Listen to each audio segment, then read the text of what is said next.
भुवनेश्वर जनवृद्धि कारण एवं भुवनेश्वर उन्नति आगु विकास विकसित भुवनेश्वर जो गति जो भली गति करुछि निश्चित भावे भुवनेश्वर जनसंख्या दिन को दिन वृद्धि पाउछि। ता संगरे विगत कॉर्पोरेशन ने जो एरिया थिला ता पाखापाखी अंचल मध्य विभिन्न लोक माने घर द्वार करी से अंचलर विकास करिसंती एवं तांकु संपूर्ण सुविधा जोगैवा पई आम सरकार संकल्पबद्ध।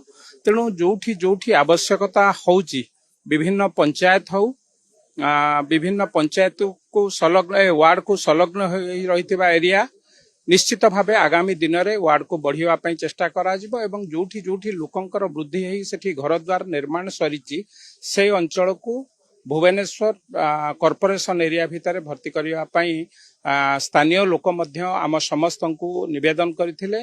आमे सरकारी स्तर ताकू अनुरोध करिछु। मु भाबुची ए दिगरे विभागीय मंत्री एवं सरकार खूब शीघ्र पदक्षेप नेबे।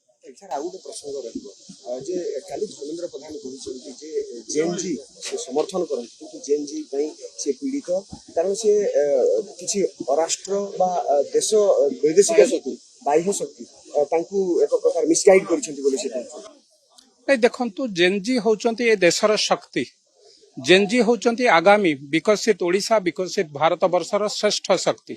आमे जदि कहा आखिरे स्वप्न देखिबा ताले समान होचंती जेएनजी। आमे जदि कहा कांधरे भरोसा करिबा ताले समान होचंती युवा शक्ति। केवल भारत वर्षर युवा शक्ति सारा पृथ्वीर सर्वश्रेष्ठ युवा शक्ति। तांको उपरे आमे विश्वास रखिबा तांको उपरे आमे भरोसा रखिबा। ए कथा को आगो को नहीं जदि युवा शक्ति मिसगाइड हुए बा युवा शक्ति पथभ्रष्ट हुए कोउठ ना कोउठी ए राष्ट्र पई विपद आछि। आमे देखुछु कोउठी कोउठी निशासक्त बाहरु आसुथिबा ड्रग्स आम युवा शक्ति की नष्ट भ्रष्ट करबा पई मध्य चेष्टा चलीछि। से चाइना हो पाकिस्तान हो बांग्लादेश हो एभली राष्ट्र माने चाहुचंती भारतर युवा शक्ति की नष्ट भ्रष्ट करबा पई। आम समस्तंकर दायित्व केवल दायित्व न कर्तव्य मध्य युवा शक्ति की तांको शक्ति विषय जनइबा सहित विकसित भारत वर्ष रे समाने किभली भाबे काम करिवे ए देश निर्माण रे समाने किभली भाबे काम करिवे। आम प्रेरणार उत्स भगत सिंह आम प्रेरणार उत्स बाजी राउत आम प्रेरणार उत्स धर्मपद।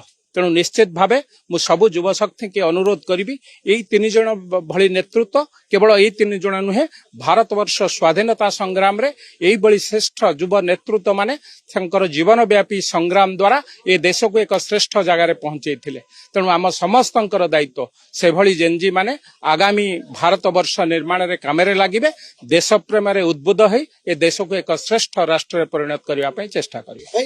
जेएनजी माने देशर किछ शक्ति मिसगाइड करू किसान को मिसलीड करछन भिन्न बात को राजनीतिक दिग दउछन कि राजनीतिक फायदा पाए। देखंतु ताहा सामूहिक हेई पारे किंतु लंबा रास्ता रे गला बेले आमे जेतबेले विकसित भारत जेतबेले देश प्रेमर कथा कहूछु किए किछि समय भूले देई पारे किंतु युवा शक्ति राष्ट्र शक्ति ए कथा को आपन पाखरे पुणी थरे दोहराउचे। युवा शक्ति की जो माने चेष्टा कले मध्य किछि दिन तांको भटकेई देई पारंती किंतु लंबा रास्ता रे गला बेले निश्चित भावे युवा शक्ति बुझिबे से माने राष्ट्र निर्माण रे तांकर दायित्व को संपादन करिवे।